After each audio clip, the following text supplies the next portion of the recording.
Proteins. Proteins are large biomolecules or macromolecules consisting of one or more long chains of amino acid residues. Proteins perform a vast array of functions within organisms, including catalyzing metabolic reactions, DNA replication, responding to stimuli, providing structure to cells, and transporting molecules from one location to another. Proteins differ from one another primarily in their sequence of amino acids, which is dictated by the nucleotide sequence of their genes, which usually result in protein folding into a specific 3D structure that determine its activity. We are going to discuss the third type, tertiary structure. The tertiary structure is the final specific geometric shape that a protein assumes. This final shape is determined by a variety of bonding interaction between the side chain on the amino acids.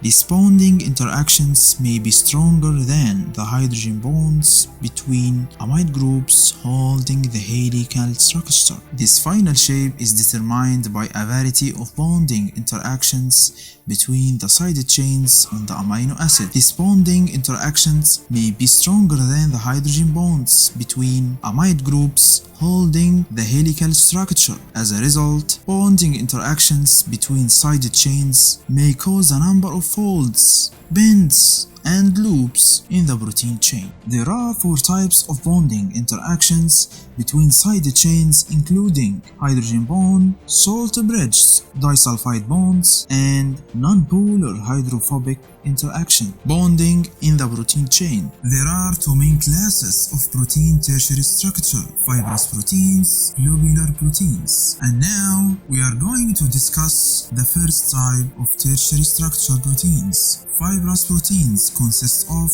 elongated polypeptide chain that run parallel to another and are stabilized by cross-linkages from structural components in the body, strength and support. These proteins are insoluble in water as they contain both internally and on their surface many hydrophobic amino acids. Repetitive amino acid sequence, less sensitive to change in heat and pH. Some examples in fibrous protein: collagen, keratin, elastin, fibrin. Collagen, the main component of connective tissue, such as ligaments, tendons, cartilage. Keratin, the main component of hard structures, such as hair, nails, bones, and organs. Keratin, the main component of hard structures, such as elastin, rubber-like protein.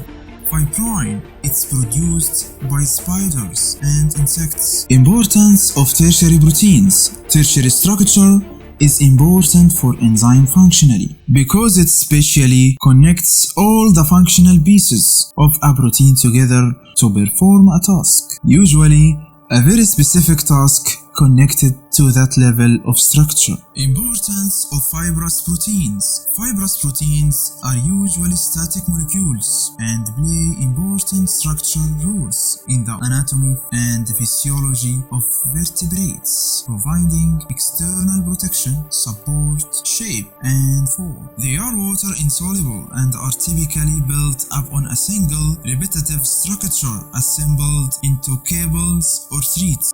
The second type of tertiary structure proteins is globular proteins. Globular proteins consist of polypeptide chains folded into a spherical or globular shape, the alpha helix and beta sheet forming irregular structural regions, which allow for the polypeptide chain to fold in a unique way. Unlike fibrous proteins that have structural and mechanical function, transporters of the other molecules through membrane, they are generally soluble in water. Irregular amino acid sequence, more sensitive to change in heat and pH, more complex than fibrous proteins. Examples about it: myoglobin, immunoglobin, insulin. Myoglobin, compact globular protein consisting of just 153 amino acids. Importance of globular proteins. Globular proteins play many biological roles, including acting as enzymes, hormones, immunoglobulins, and transport molecules. Hemoglobin is a globular protein found in red blood cells. It's made of 4 polypeptide chains, each containing a heme group that binds and transports oxygen through the bloodstream.